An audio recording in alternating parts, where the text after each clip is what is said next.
بسم اللہ الرحمن الرحیم۔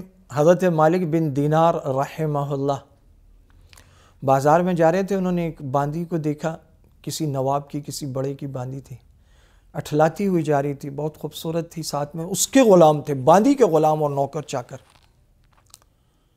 تو حضرت نے سوچا دعوت دیتے ہیں، تو انہوں نے مخاطب کیا، انہوں نے کہا میاں پتہ کرو یہ باندی اس کا مالک اس سے بیچتا ہے، میں خریدوں گا۔ تو باندی بڑی حیران ہوئی، متوجہ ہوئی، اس نے دیکھا کہ ایک مفلوق الحال سے بوڑھے ہیں، تو اس نے کہا کہ لو جی بڈھے بھی جوان ہو گئے۔ تو اس نے اپنے نوکروں سے کہا کہ ذرا ساتھ لے لو، مالک کے پاس چلتے ہیں، شغل رہے گا۔ ساتھ لے لیا، چلے گئے۔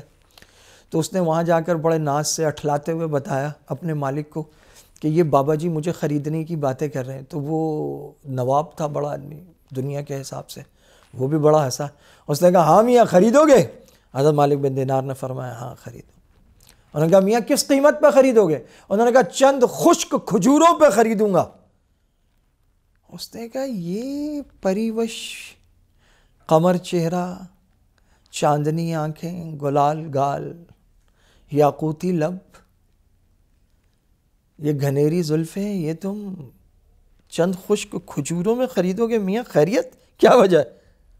حضرت مالک بن دینار نے فرمایا اصل میں اس میں عیب بڑے ہیں، بہت عیب ہیں اس میں، چند دنوں میں بوڑھی ہو جائے گی، اس کا سارا حسن ماند پڑ جائے گا، اس کے ہر جوڑ سے کڑکڑانے کی آواز آئے گی، چند دن نہ نہائے تو جسم سے بدبو آئے، صفائی نہ کرے تو گند بن جائے، ناخن نہ کاٹے تو میل پھنس جائے،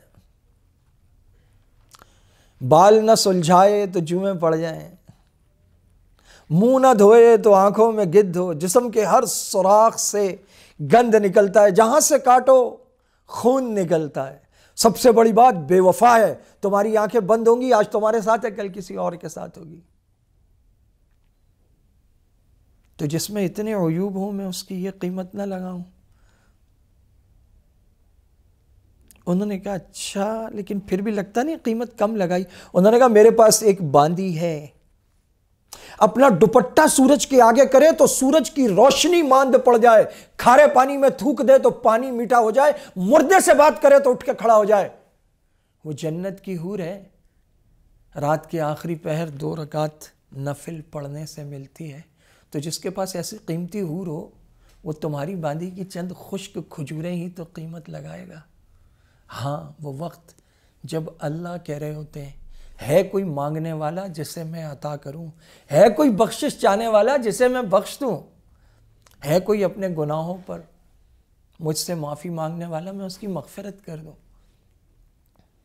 پیران پیر عبدالقادر جیلانی رحمہ اللہ کو جب بادشاہ نے ان کی خانقاہ کے لیے نیم روز پورا صوبہ لکھ دیا تھا تو انہوں نے اسی فرمان کے پیچھے لکھ کے بھجوا دیا تھا کہ جب سے نیم شب کی دولت ملی ہے نیم روز کی دولت سے مستغنی ہو گیا ہوں۔